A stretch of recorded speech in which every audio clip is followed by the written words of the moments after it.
Hello. During the Olympics, I read this article, and the article said that China was winning the Olympics because China had the most gold medals.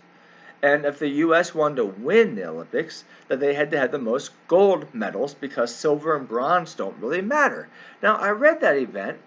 To win the Olympics, you had to have the most gold medals. Does that really make sense? Now, the US did end up with the most gold medals, but at that time, China had the most gold medals, but the US had the most complete medals. Well, is that really true? The most gold medals is what counts the most? I'm not so sure about that.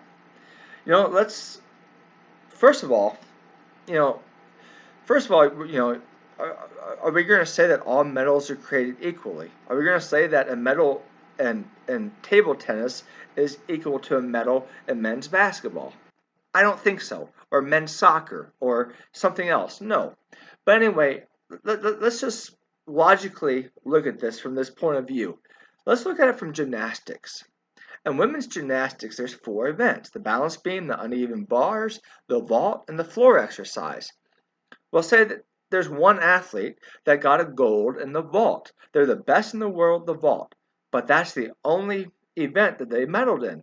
Now you had another athlete who got a silver medal in the vault, they got a silver medal in the balance beam, and they got a silver medal on the floor exercise. So three silvers. Who's the best gymnast overall? Who would you say is the best gymnast? The one that's the best in the world at one event, or the one that's the second best in the world at three events out of the four? The one that's the second best out of three events out of the four, that's the best overall gymnast. So how can we say that the gold medal is all that counts? That doesn't make very much sense, right? I mean, logically, the best gymnast is the one that got the three golds, not the one that got the three silvers, not the one gold. And as I said before, all events aren't created equally either. And it is so subjective who wins the Olympics. You know, for to me, I'm going to use the Winter Olympics here. To me, whoever wins the men's ice hockey, and it's usually Canada nowadays, but whoever wins the men's ice hockey, to me, that's who wins the Olympics. Now, you know, the as far as the Summer Olympics, it just depends what you like. I'm a wrestling fan, and the best wrestler in the world is Gable Steveson. He's the heavyweight freestyle champion in the world. He defeated the reigning Olympic gold medalist. He defeated the reigning world champion heavyweight gold medalist. So he had a hard bracket. He went through the best. He got his gold. And I love the sport of wrestling. That's the sport that I was the best at. So when I see that the U.S. got gold in that sport, that's important to me. But let's get real. What's the most popular sport in the world? It's I call it soccer, but around the world they call it football.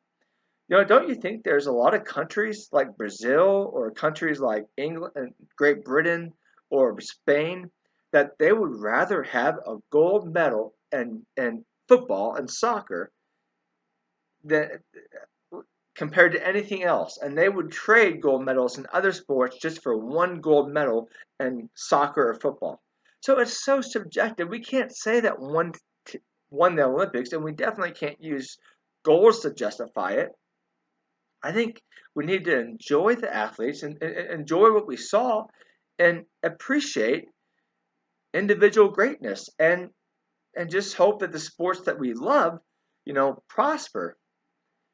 But just because one sport is, important to me doesn't mean that it's important to you.